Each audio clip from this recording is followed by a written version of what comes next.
today. He's taking a minute to explain to me the blood testing process that they're doing here today, where residents can come and have their blood checked to see for lead levels. Is that correct? Yes, yes. So the community itself just wants to have a place they can go to get their blood tested for lead levels. A lot of the hospitals, a lot of places are actually doing this finger testing, pinprick testing, and we draw blood. So it's a lot more accurate, and a lot of the patients, we invite all the patients to come in and get their blood tested if they have been exposed to lead. Are the results immediate? The results are in a couple of days. Couple of days. Couple of days. We send it out to a lab processes it, and we get the results back. For a pediatric range, it's like 0 to 4, and adults are 0 to 19. Okay. So we're calling them and explaining to them the lead levels as well as what to do if it's high. Okay. You're here till 1 o'clock today. We are here till 1 o'clock. Is this your first Saturday? No, this is actually our 4th. Okay. We've had an increasing amount of patients over the weeks. Unfortunately, the weather is a little bit cold, so it's been a little bit of a decline. Well, in the past several weeks, how have the results been looking, generally speaking?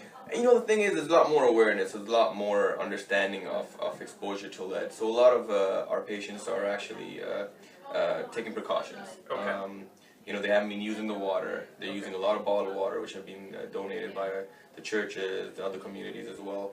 And therefore, for a long time they haven't been actually consuming the water for cooking purposes or just drinking it in general. Okay, so then you really haven't had any alarming results? No, thank God. Okay. No. Well, yeah, no, that's great news. How long do you intend to be doing this? Every Saturday for? For the next few weeks at least. Okay. We're starting also a dermatology clinic as well for patients who come in with skin conditions and want to be checked out. So that's going to be starting. That'll be here on That will Saturday. be the same building. I'm sorry, where are we again? The Broome Center. The Broome Center. The Broome on Center. North Saginaw Street? Yes. Okay, yes. so anybody, do they have to have ID or anything like that?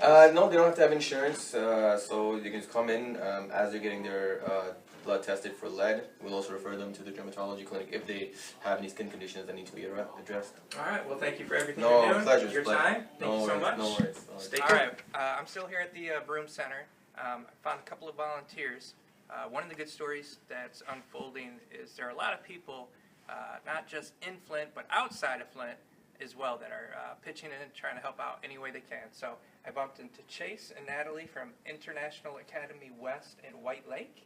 Yep. And they are students that have come down to help out this Saturday morning, which I found interesting. So tell me a little bit about why you guys are here today. So we're here with two different clubs that exist within our school that we're members of. The Muslim Student Association and my club, Civic Engagement Association. So both clubs work to promote solidarity within our community and other communities too. Okay. So. Is this your first time in Flint? I've been to Flint before. Yeah, this isn't my first time in Flint. Your first time in Flint? No, it's not my first time. Oh, it's not? No. Okay, first time volunteering in the city, or have you guys been a part of this? No, it's the first time volunteering for me. What were your initial thoughts when this story began to break? Obviously, where you guys live, you have clean water, right? No concerns. So what were your feelings when you heard about the people here and the struggles they had? It's sort of heartbreaking to hear of something this big of a human rights violation, or what I consider a human rights violation, so close to where we live, even though we aren't even affected by it. And something that I thought was really interesting was that I didn't hear about it until, it got all this attention from the media that it didn't get before.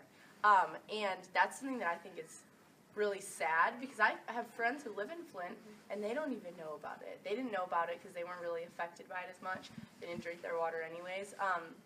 But until it became this huge media attention type of thing, I didn't even hear about it because we weren't really affected by it. What about you, not at all. I think one of the major reasons why it bothers me so much is that the demographics in Flint are very different from the community that I live in and that Chase lives in too. And I think that there's a lot of discrimination going on from our government that isn't going on in other areas where tragedies like this have happened. And it really bothers me that no one's doing anything to fix the pipes here, and that I just want to be able to help in any way that I can, because it's just so terrible to see that a community so close to mine is struggling to have a basic resource. Last question, and I'll let you guys get back out there, but just having volunteered this morning, And what have you seen? What are your thoughts on that? Has that influenced you in any way going forward? It's a little bit cold outside, so we haven't had as many Okay. people as they've had in the last few weeks. But seeing people who are driving all the way here, Flint is a big city. You know, you have people who are driving a decent distance in order to get here and get water. And the fact that they're driving all the way out here, bringing their cars, getting their trunks open, getting ready to get water, is heartbreaking. It's also rewarding to know that they're getting the water that they deserve, finally and without an issue. But it's heartbreaking to know that they have to go to this, extent in order to get something that's a human right. Yeah, I think it's great that so many people are coming together from like all over the state, and even I saw someone from Illinois here too, so I think that was pretty great. It is very, very sad also just to see so many people having to get water, which is just something that everyone should have like readily available, but it's really nice that so many people are just working together to try to donate water and help people out. Well, thank you both for your time, thank Chase you. and Natalie, and not Thank just you. for the interview, but also just being here. I know people appreciate it, and it says a lot about you too. So thank you so much, and good luck going forward. Thank you. Thank you. Thank you.